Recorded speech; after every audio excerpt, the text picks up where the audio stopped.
Ladies and gentlemen, Good evening. Are you ready? Okay, here we go. You're listening to the Deal Room Podcast. Join us as we bring you the inside scoop on business sales and acquisitions. Get across trends in the area and hear the industry's best recount their real-life tips, traps, and experiences. Now, here's your host, Joanna Oakey. Hi, it's Joanna Oakey here, and welcome back to the Deal Room Podcast, a podcast proudly brought to you by our commercial legal practice, Aspect Legal. Now, today we have another episode in our Growth Through Acquisition series. And today we are looking particularly at strategic considerations in growth through acquisition. In order to talk about this meaty topic, we have on board Richard Osmann from Provanedge Advising, who advises and prepares companies for strategic growth by researching and validating growth and expansion plans and providing executive coaching for company professionals. So Richard deals with organisations both here in Australia and in the US. So today we have a really good cross-section, I guess, of talking about elements that are relevant here in Australia, but also across the seas in the US as well, and that generally are relevant no matter what the jurisdiction. So buckle in, here we go for our discussion with Richard Osmann, all about the strategic considerations in growth through acquisition. All right, Richard, I just wanted to say thank you for coming on board to the Deal Room Podcast. Thank you. It's my pleasure. I really look forward to our time together. I am looking forward to it. So, Richard, maybe we can kick it off by you giving us a really quick background of who you are and how you, your background of coming into this topic, talking about this area today. So working with businesses that are growing, and there's a lot of different ways to do that. I've been working with them since 1999. This is a second career for me, so I'm on my 21st year. I'm obviously from the States, and I've spent, and I you say obviously. But it's nice in Australia because I stick out because of the accent. Yeah, very distinctive. No, that's right. And I still have clients back in the States, and I continue to work there with communication technology. It's truly a global business. And I've been in Australia 7 years. I think over these 20 years, I don't know how many businesses I've worked with, but it's been in the multiple hundreds. I do have a doctorate, and so I approach this. The biggest thing I got from a doctorate was how to go from a novice to an expert in any particular topic. And I use that research when I'm working with my clients. And I think that's probably my point of difference. And what was your doctorate in, by the way? Well, it was in higher education. But research is research. And there's human and technical research. There's financial as well. And I just apply those tools to my work. Yeah, okay. And so then the background of the way that you work with your clients is helping them in finding ways to support strategic growth. Yeah, so we have what I call three legs to the stool of business. We have an online business academy, which are just the nuts and bolts of business, and it's quite robust. And so that's ProvanedgeBusinessAcademy.com. And then we do advising for businesses that already know how to operate on the basics, but are facing strategic growth. And that's very custom. And so that's Provanedge-strategicgrowth.com. And that includes, pretty comprehensive advising. And then the last leg on the stool is a lot of companies come to us because they want to raise capital. And oftentimes after we're done with our strategic advising, they find they can invest organically through smart cash flow, which means they don't need outside money when that's the cheapest money they're going to get is their own. And so that's kind of our, the work cover. Yeah. Okay. All right. And so, of course, today we're talking about the general area of acquisition for growth for organisations, and of course that is part of the growth strategy for many organisations for very good reasons. It can be a really fast way to grow because you're not developing another business, right? You're taking one that's already developed. And if you're in a related or similar field, you're taking a competitor out of the market. Yeah. Yeah. And, that's one of the things that, is smart to look at. But I think there are three key areas to really look at. And I'll just list them if that's okay. Please list away. Okay. Rich. I'm here and listening. I'm interested. Okay. So look, the first one's valuations. What is this worth? And everybody knows it, right? But you need to get below the numbers. And what does that mean, getting below the numbers? So we often have clients come to us and say, look, I want to acquire a company that has $2 million in annual turnover, as an example. Okay. How much should I pay for it? Well, that's like asking how long is a piece of string. Yeah. And so let's go into that. So it's not uncommon, I'll put it like that a company, let's say it's a $2 million company, doesn't really have a lot of systems in place.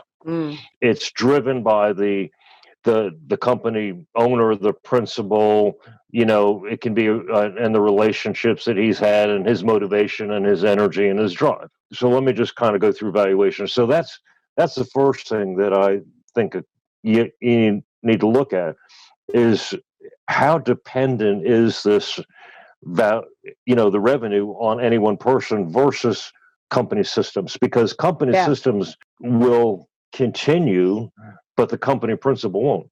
Yeah. Okay. Yeah. The other thing is, what has been the business strategy? In some sectors, you can grow organically with really no growth strategy and hit $2 million in annual revenue. Well, so what happens after you buy it? Because that's a future. You see, so you need to look at it. Now, these are just things to think about, right? The other thing is that if the principal throws out something, so it's a $2 million business, and he thinks it's worth $3 million, $4 million, $5 million, pick a number. Everybody who owns a business has a bias toward that business. It's called principal bias. And yes, we hear about it a lot here on the podcast, and we see it a lot. Absolutely. That's exactly. So there's a term for it, and that's why you need to get into what's going on in the business. How did they get here, and where will they go from here if the principal and honestly some of the key players aren't around? Because that's not unusual when a company is acquired, is that key people, whether it's an allegiance to the principal or those who owned it, personal connection, maybe just difference in personalities or whatever, that sometimes key people go, you know what, I think I'll work somewhere else now, because that was a motivation then for them, to be involved.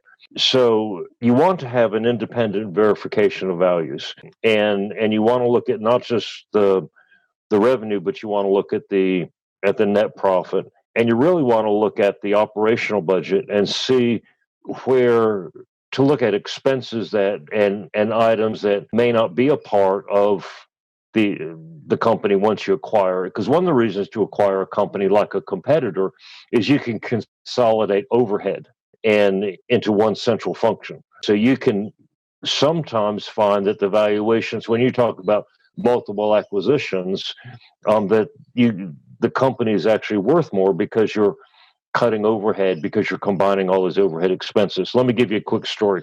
There's a guy in the States that I know, and he was retiring from a manufacturing business, and he knew that insurance was one of these stable industries. And he took his payout. He was an executive.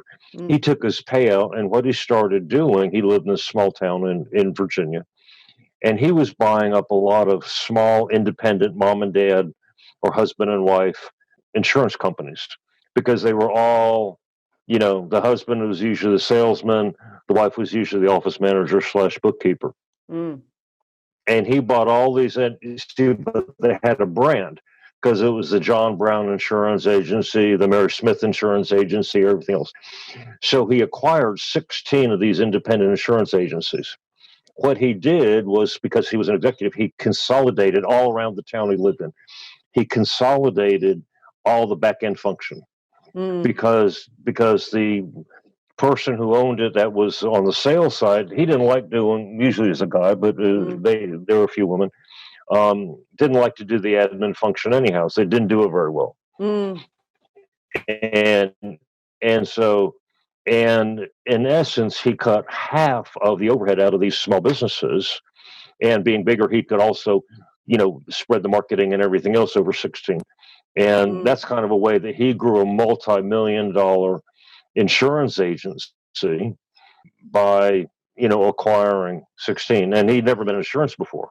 I love it. So I really love that as an example because quite often here what we actually see is that you have aggregators or businesses that are out acquiring multiple other businesses who are coming from a perspective of quite a strong financial base already. So already being fairly large organisations or experienced and entering into multiple acquisitions. But I love the stories of where a small business has been able to achieve massive growth by going around and acquiring small businesses, because it's something that I think small businesses, it is achievable for small businesses if they've got the right plan. And it's not necessarily high risk if they just start with a little one and then work out how that works and then add another little one. So it's a little bit different to the general concept of acquisition for growth, which is that you have a large organisation that knows what it's doing. And in this instance, it's a fabulous example of a small or micro business taking the concept of acquisitions to build them all together and then create something, of massive value at the end. Well, your point's well taken, because he didn't buy all 16 at once. That's a mistake, right? So he bought a couple, consolidated. That was throwing off extra cash now. That funded the next purchase, and so on. He is very smart about it. But like I said, he was an executive in, in an industry and took early retirement, but didn't want to retire. Yeah.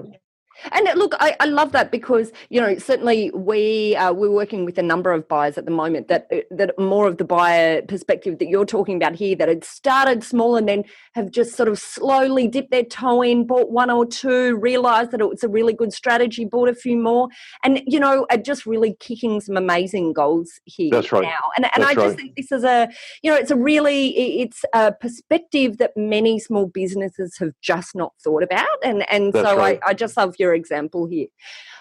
Brilliant. Okay, so moving on. So we've had a look at the idea of valuations and really understanding the picture behind the numbers. And if we're going to talk about the concept of valuations, then in relation to your example of the insurance aggregator, we'll call him, he obviously was able to go in and look at the businesses and find a way that he could rip costs out and therefore create, an exponential increase in the value of the businesses in comparison to the amount that he was paying.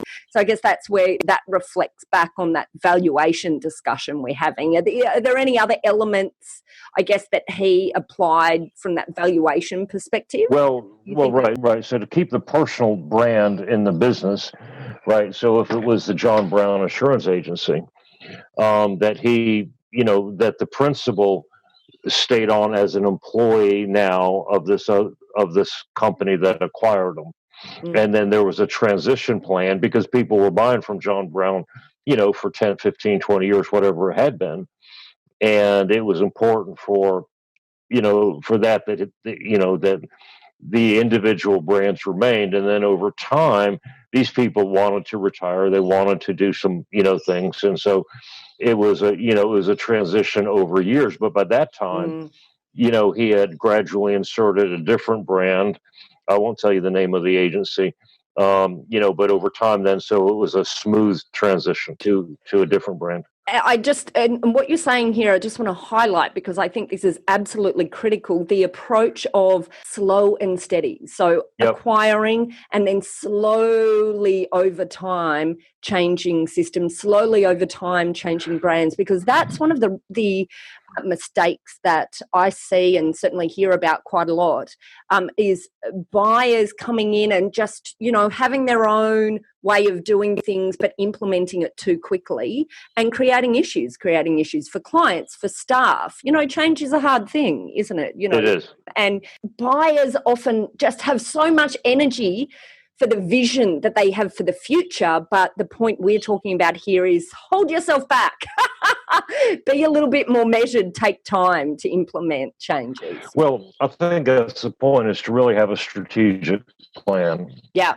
And not just do it, ad hoc, being opportunistic. That's okay. And sometimes they're one-offs. But if you really want to do this smart, to really have a well thought out strategic plan. Yep, absolutely. Brilliant. Okay, all right. So after valuations, where do we move on to next? Well, the other thing is a risk management strategy, because when you've already talked about when you make change can be difficult, change can be hard. And this feeds a little bit into future values, but you have to ask yourself, what can go wrong and how can it go wrong?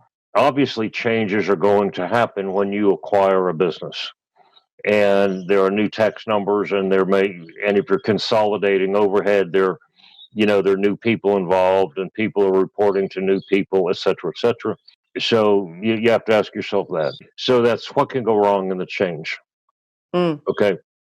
Which can be an endless list. But I guess part of what we're reflecting on here is, and maybe it's even stepping back one step prior to that and saying, well, what is the real asset that I'm purchasing? And then what's the risk of that in transfer, and what can go wrong that could impact the value of that asset moving forward? I guess that's what we're talking about. Well, you're just not purchasing an asset in present time. You're purchasing an asset for something in the future as well. And that's the risk management. Yeah, absolutely. And so what are the things that you consider, or what are some of the things that you've seen that that have gone wrong, or that you think, the particular key focus areas from your experience? Well, okay. So I think one of the common thing, if there's an acquisition that's outside of a geography or even a industry, it might be a related industry, is how much do you really know what's going on with that business? Yeah. Okay. So as an example, going back to the first example, all these small independent agencies that my friend acquired were probably within a 30-mile radius of the town he lived in. Right.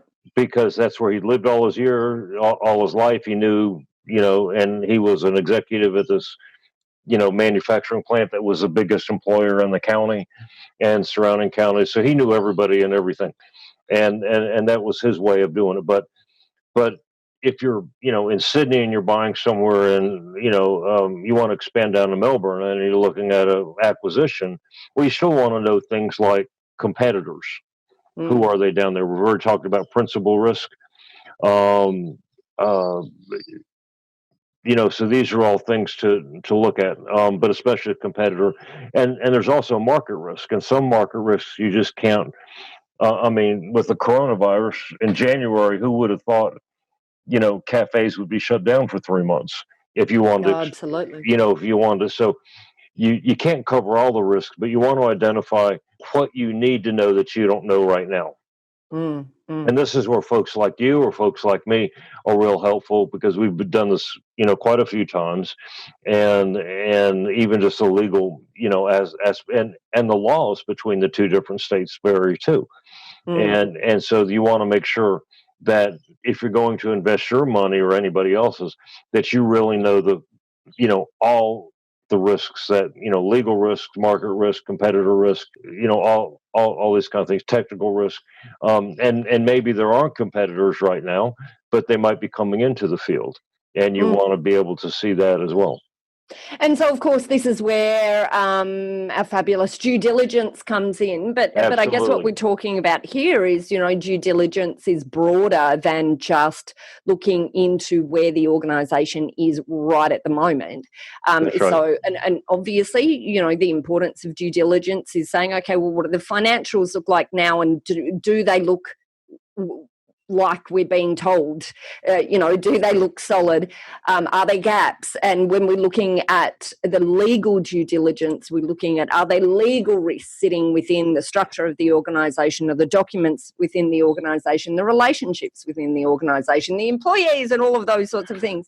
But what we're also talking about here is assessing it in a broader perspective. So make sure you're doing your research on the market as well, and some of these more external influences rather than just those that are internal to the organisation. That's right. And you mentioned something too about your work, and to make sure that the contracts, we see this a lot with people that acquire and don't have an attorney like you that are working, and there can be gaps in the contracts, and there can be there can be misunderstandings or just whatever. And that's why I want to put it back on you, saying people need to really be working with somebody like you, because it's not just two friends. And where we see it the most is two people know each other, they're mates, they're friends, whatever you want to call it, and one wants to sell, the other one's willing to buy, and there's this misunderstanding. I'm not going to say it's misrepresentation, but there was that, and you just got to take it out of that and go from there.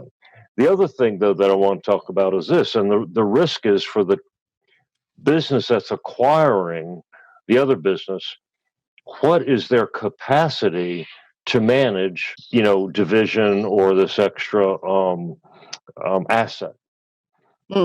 Because it will take resources more than money, and it takes time, effort, attention, and all that kind of stuff. And people look at the blue sky going, oh my God, we can have another $2 million valuation to our own company by doing this, but who's going to do it? And who's going to execute on it? And how good are they? And if it's at a different location, which most of them are, how are you going to deal with that? And how are you going to deal with the human relations issues and oversight and supervision, management, leadership, all those kind of things. So I guess what you're saying here is get real about what the future actually looks like from a practical perspective as well. So let's not just limit it to numbers on a piece of paper. Well, who writes them on a piece of paper anymore? I guess numbers on a spreadsheet. It's also about, practically, how's this going to work from a time and energy perspective, for the investors? Look, I've seen this happen, not really frequently, but it's been quite devastating, because what happens is that the business that's acquiring doesn't lose one business, they could lose two businesses, because they're neglecting their current business trying to acquire this, and both can fall down on their ankles. Yeah, so let's talk about that, because there's many oft quoted statistics out there that talk about the number or the high percentage of acquisitions that aren't considered at the end of the day a success, in inverted commas. And I say in inverted commas because I think quite often there's a lack of clear definition about what a success in an acquisition means. But so let's talk about that. I mean, obviously, that's the worst case scenario, that an acquisition by one organisation ends up in bringing both of them down. And I was actually talking to a couple of days ago to someone who worked on the M&A team for a very large listed company. And we were just talking about these as general issues in the M&A environment.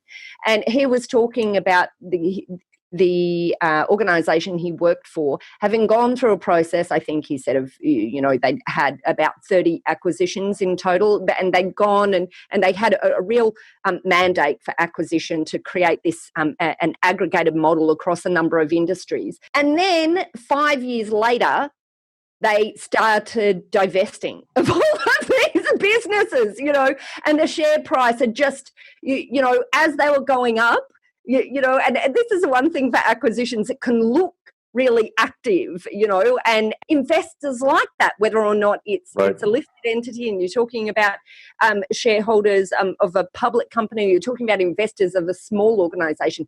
The blue sky of that concept of acquisition, the activity looks really, or can look really good, but then the reality when you get to integration and are they actually performing well together? in an exponentially increased way. In this particular organisation, led them to divest almost everything that they'd acquired. And so, of course, that is a very expensive process. Very, very expensive. And that's a very large example, I guess, of what we're talking about here in a smaller context, which is... But it's the same principle. Same principle. So do you have any examples that sort of spring to mind to you of an acquisition that's actually had the reverse impact of tearing both organisations down? That is what both organizations down, yes. So a number of years ago, I worked with a company that was doing acquisition of smaller, they were in the civil construction, and there are a lot of, small, tier 3 or even below. And they were just acquiring a bunch of tier 3. And the issue was culture, that the company acquiring was a bigger civil construction, and they were trying to build themselves up to the size of a tier 1. And they were very, business minded and financially driven and all these kind of things. Whereas smaller companies were like, smart guys, but it's like they didn't want the corporate world. I mean, they didn't want the bigger world. That's why they were working with these smaller, in a smaller company, or they had a smaller company. And it just wasn't. It is like you're saying, it just wasn't working out. Key people left. And that's why what you do is important, is because on an acquisition you want to have non-compete clauses for a number of years. You want to have disclosure clauses and these kind of things. So, but now sometimes, once in a while, someone may want to acquire a company not for the company, but for their customer base or their asset or something. If it's an undervalued customer base or whatever, or they've been trying to get in, or it leverages, it's in a related field and they want to cross-sell to a greater number. Cross-sell, that's it, exactly. And that's certainly, a really good reason to use. Absolutely. Absolutely. So it becomes a strategic asset, and you can just let that company run like it's going to. And then, because you're not buying it for the operations, you're buying it for something else. And so whether it's their customer base or it leverages your existing brand too. So, of course, that's another good reason to do it.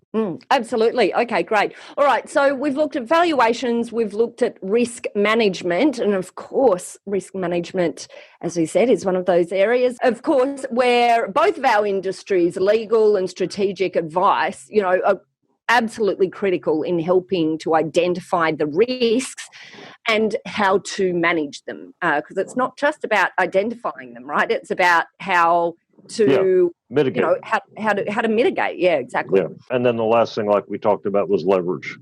Is how do you leverage? So as an example, if some businesses have lots of cash flow, not a lot of expenses, and or you may have great cash flow.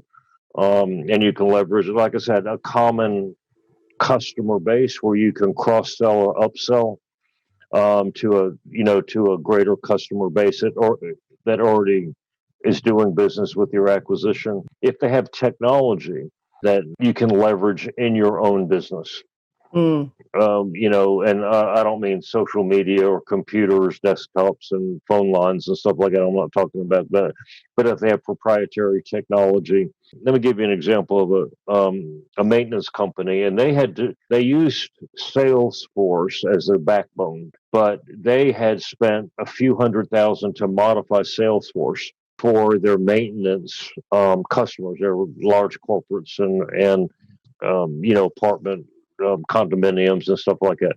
So they could know, so they had, hundreds or even thousands of jobs a day. And so they could monitor every aspect of the work that goes on. And they could also make accurate, proposals and quotes for service and all this kind of stuff. Anyhow, that technology was portable to any type of service business.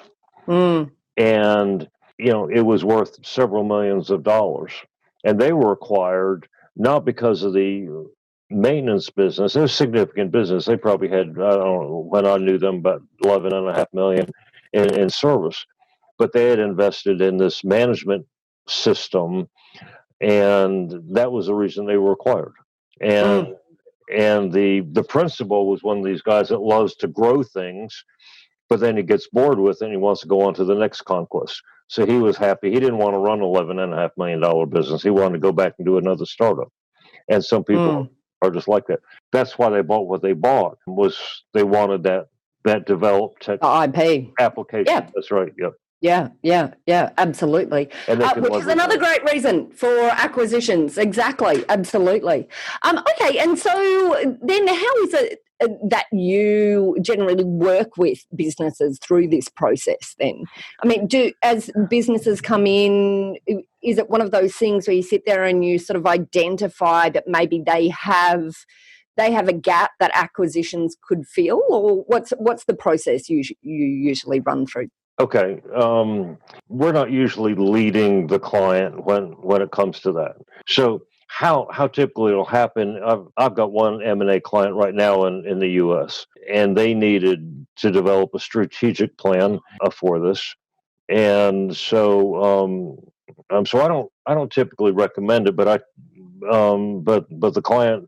We talk about the issues and why they're wanting to do what they are, obviously what their objectives are. And then we just start the research into it. And we use their data and their information. It's very collaborative because they know their industry. We don't know it like they do. And we use their data, and we help them create a lot of financial models for it, operational models for it. We look for the risks, and we create a 5 to 10 year plan. And the process at a minimum takes 6 months. Because anything, you really have to, as we're just talking about, there's a lot of deep things to kind of think through. And I've got to know, and their credentials as business owners really is secondary. I've really got to get to know the capacity of not only their goals and objectives, but what are their capacities as as professionals in their business. What are the resources that these are going to take and everything else. And we just really have a very collaborative process, and at the end of it, then we have a plan that they makes more sense to them, that has deeper information, operational, human resources, market information, financial information that they've had. And the thing with plans, of course, is they have to be revised as you go forward. There's nothing's etched in stone. And that's what we saw with coronavirus, and it's really interesting because there's a couple companies in the States that I'm working with right now that they say that about 10 to 15% of the businesses that closed during coronavirus aren't going to reopen. Yeah, wow. Which is really significant, right? And that's huge. Is that across? Presumably there's specific industries that are most impacted, but is that a broad stretch across multiple industries, or is it really? Yeah, that's just generally across the board. Yeah. And so there's two companies that are strong in their industry, and they're seeing this as an opportunity. And you can look at it two ways. Well, these guys are taking advantage of the situation, maybe, no doubt, but they're also giving an opportunity to businesses that wouldn't reopen anyhow. Well, that's exactly right, isn't it? And we've had some tough conversations over the past few weeks with clients who are making that decision at the moment. Is it do I have the energy? And just tired of fighting. That's right. Well, that's it. And you know what? They don't necessarily label it in that way, but it certainly causes a lot of people to stop and reflect. And for some organisations, it will require a lot of energy. And so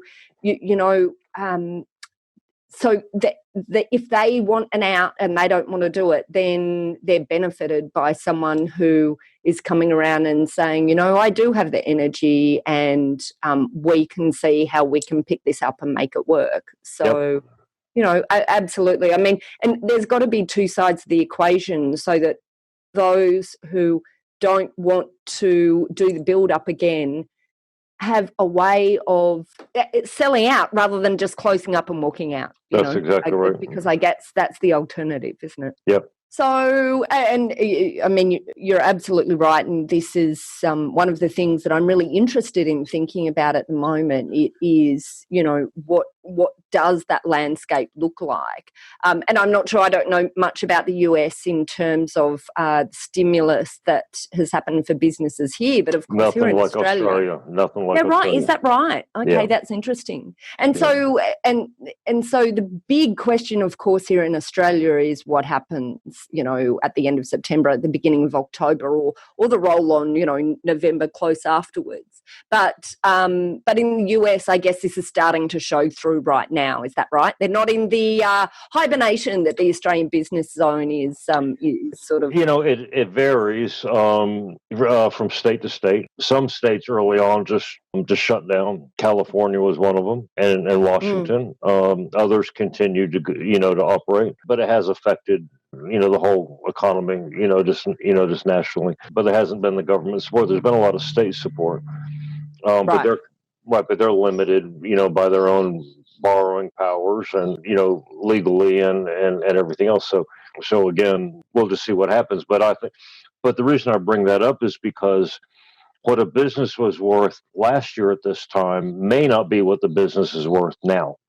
Of course, absolutely. So this goes back to valuations, and I just see it as companies that can do it smart, and now the risk, but you don't know how long this risk is going to last. Is it going to be 3 months? There's a lot, of estimates out there, aren't there? But all we know for sure is that no one actually knows for sure. That's exactly right.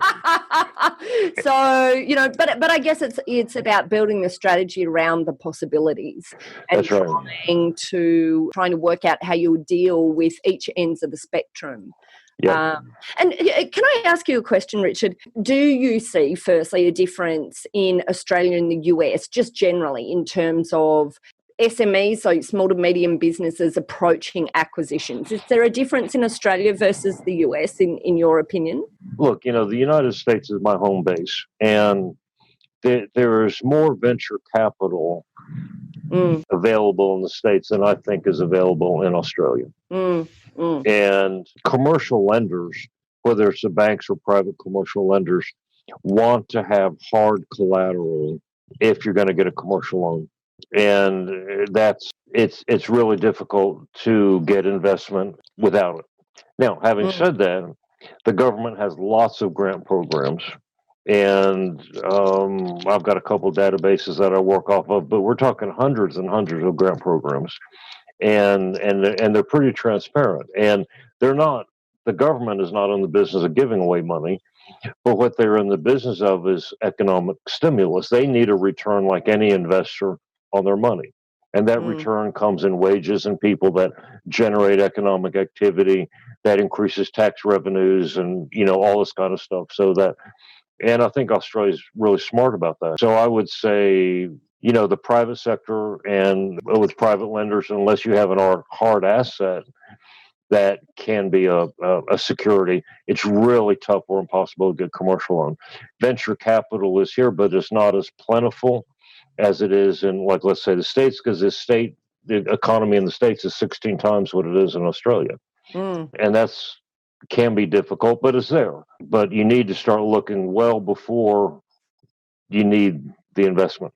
Yeah. Okay, well, look, that has been a fabulous run through talking about these areas for consideration in growth through acquisition. If any of our listeners are interested in making contact with you, how do they do that? Well, I have a couple Facebook pages, Richard Osmann or Rich Osmann, and Provanedge. I'm on LinkedIn as well. Or they can send an email to richard@provanedge.com. Brilliant. Absolutely fabulous. Well, look, Richard, thank you so much for coming on to the show today. Any parting words that you want to leave our audience with as they're thinking about this area?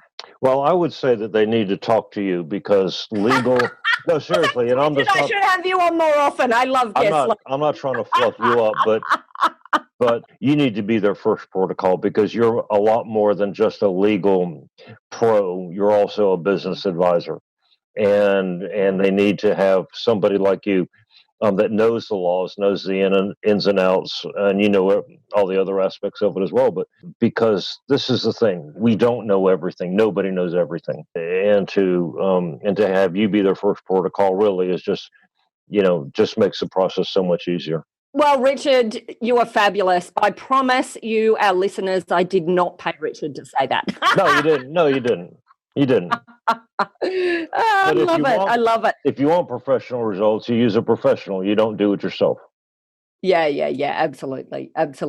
And we all know there are differences. There are professionals and then there are professionals. So it's also about choosing your deal team, and understanding what it is you're looking for, I guess. That's right. Brilliant. Well, look, Richard, I just want to say a massive thank you for coming on to the show. Of course, my pleasure. You are running along the beach right now or on your way on your commute to somewhere, you might be on a commute now, it seems that the roads are heating up, then we will put links through to Richard in our show notes so you can make contact with him. Richard, thank you so much. My pleasure. Well, that's it for today's episode, which is another episode in our Growth Through Acquisition series. And of course, today we talked about the strategic considerations. In particular, we talked about valuations and about knowing the pictures behind the numbers. We talked about risk management, so understanding what can go wrong, how it can go wrong, and what you can do ahead of time to minimise the risks. And we also talked about how the acquisition can leverage your existing business because, of course, that's the point of it all, isn't it? Leveraging your existing business. So that's it. I just want to say, as always, a very big thank you for listening into the episode today. If you'd like more information about this topic, you probably know the drill by now, but just head over to our website at thedealroompodcast.com and there you'll be able to download a transcript of this podcast episode if you're one of those people who just likes to read these things in detail rather than just listening in. Now, at that website or in the show notes, if you prefer, you'll also find details of how to contact Richard Osmann. There you'll also be able to find details of how to contact our legal eagles at Aspect Legal if you or your clients would like to talk about an upcoming acquisition or exit. We would be only too happy to assist you in talking about the strategy and, of course, the legal issues that go along with preparing for acquisition or exit or actually getting the transaction done. Well, that's it. I just want to say another massive thank you for listening in. You have been listening to Joanna Oakey and the Deal Room Podcast, a podcast very proudly brought to you by our commercial legal practice, Aspect Legal. See you next time.